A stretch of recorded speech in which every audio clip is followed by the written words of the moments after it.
Hi everyone, it's me, Dr. Whimsy, and today we're giving some simple tips that you can incorporate in your daily life that will improve your health if you're over the age of 40. And before we get started, I want to talk about some of the health challenges that I see in my patients who are over the age of 40. And my goal with this channel is to empower anyone who is 40, 50, 60, or beyond, things that you can do that don't cost a lot of money that can dramatically improve your health. So let's begin by talking about some of the risk factors that start to happen as we get older.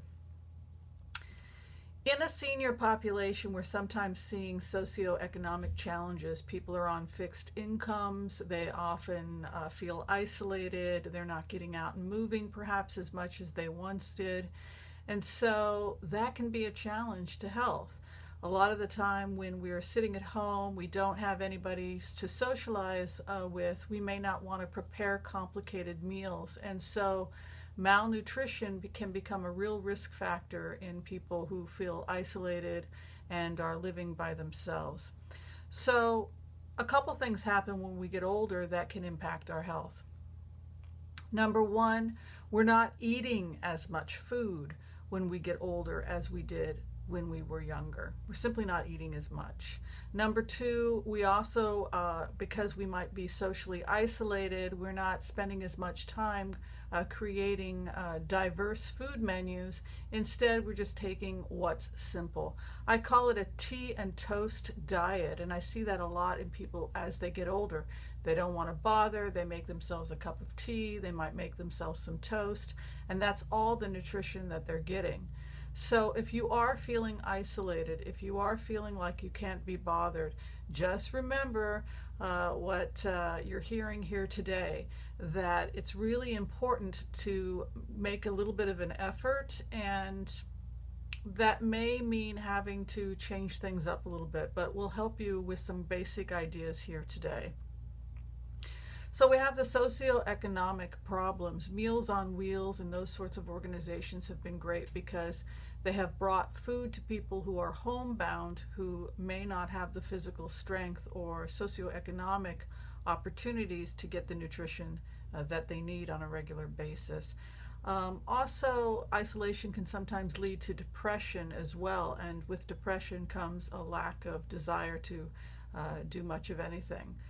Then there are the cognitive challenges that can sometimes happen as we age. Alzheimer's, psychological challenges, chronic disease is a problem. In terms of malabsorption and maldigestion, poor dental health is something I talk about often. I've gone through those challenges myself. And so protecting our dental care is a challenge. Saliva can sometimes be a problem too, because as we get older, a dry mouth can sometimes occur. There are a series of various different types of medications that people sometimes go on, like diuretics, that can also aggravate digestion and health because they can cause dehydration, and dehydration can lead to all kinds of challenges. So I'm going to give 8 simple things that you can do to improve your health depending upon what stage of physical activity and health you're currently in. But one of the things that we always try to work on, number one, is to improve the amount of fiber that people are consuming. Usually the standards that doctors talk about are 30 grams of fiber a day. Fruits and vegetables, nuts and seeds and beans all contain fiber. Fiber is a form of a carbohydrate that cannot be digested, so we don't get any calories from fiber. But what fiber does is it bulks up stool and allows us to go to the bathroom. It lowers cholesterol, it fills us up. It's usually found in nutrient-dense foods. So when we're experiencing, as we get older, some medications or simply the process of aging, if you're experiencing constipation or high cholesterol or even blood sugar dysregulation, diabetes risk increases with age, type 2 diabetes. Diabetes as a consequence of also of the pancreas slowing down. All of that, we think about fiber. for the type 2 diabetes, not so much for the pancreas underfunctioning, but definitely in type 2 diabetes, but also in cases of constipation, which can sometimes be a side effect of not just aging, but also medications. Number 2, we want food variety in this population because creating complicated meals can sometimes be overwhelming for people. I always tell people if they can put one day aside to prep meals, if they can give themselves that one day, that's a great idea. So food preparation and variety. If you can get 50% of your diet to be raw, then I think that's great.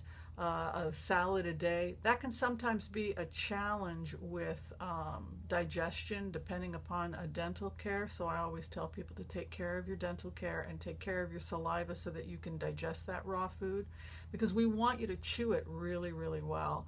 But we want food variety, one day of prep. If you can commit to one day of chopping vegetables, put them in tinders and put them in bags or some kind of container and keep it in the refrigerator so that you can take it, mix it together, and have a salad every day. I think that's great, and that's easy to do. Or just open up a bag of lettuce if you can do that. But you really want to have a wide variety of colors, and you really want your food to be nutrient dense. And again, that's because we eat less as we get older, and so we need to be even more vigilant that the food we do eat is nutrient dense. Number 3, we sometimes see dehydration in seniors. Again, part of this is due to medications like diuretics and laxatives, both of which can cause dehydration. So you want to make sure that the fluids that are being taken in are adequate.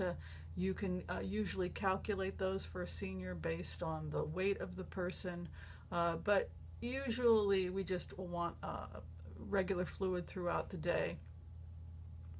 If it's a male who has an enlarged prostate, then we have to make sure that they're not getting so much water that they're uncomfortable, particularly at night. Number 4, we talk about supplementation usually with the patients. Some patients do fine with a high quality multivitamin. The cheap multivitamins over the counter that you can buy at any pharmacy for very little money usually are not beneficial. I do tell people to invest in a professional line of multivitamins with the B vitamins in the coenzyme form.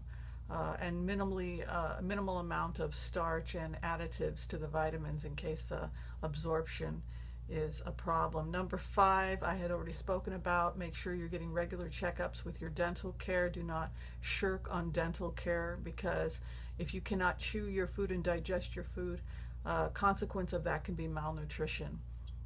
Number 6, you may have to take a digestive enzyme, one that is made from plants is fine.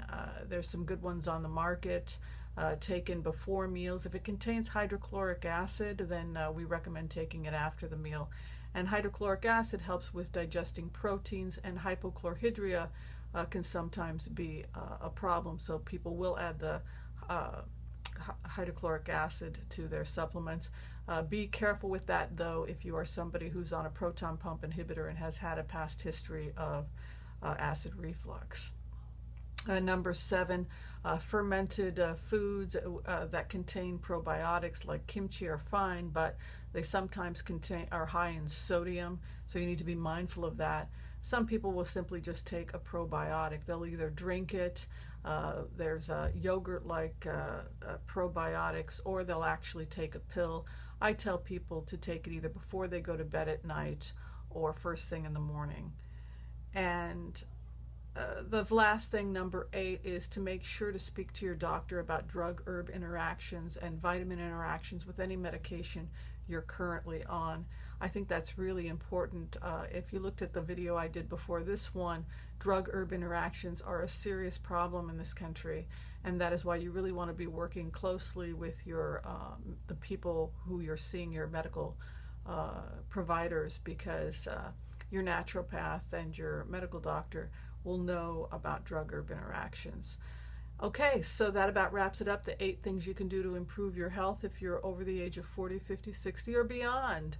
And if you like this channel, be sure and share, like, subscribe, and tell me what you're doing to improve your health, and if I left anything else out. Thanks for watching. Take care. Bye-bye.